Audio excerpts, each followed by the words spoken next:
Вработените во управата за јавни приходи денес излегува на протест на кој го искажаа своето незадоволство до министерот Фатмир Бесими поради недавањето согласност за потпишување на новиот колективен договор на управата за јавни приходи.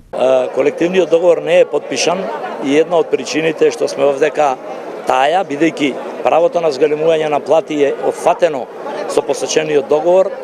меѓутоа се уште не е потпишан и покрај фактот што од страна на синдикатот направивме отстапки на определени права, дојдовме до определен договор, меѓутоа конкретен исчекор се уште нема. Според новиот колективен договор, покачувањето на платите на вработените во УЈП би требало да биде 30%. Пред се треба да се има во предвид дека платите на вработените во управата за приходи 14 години се коригирани само за 5%, а последните 4 години воопшто не се коригирани и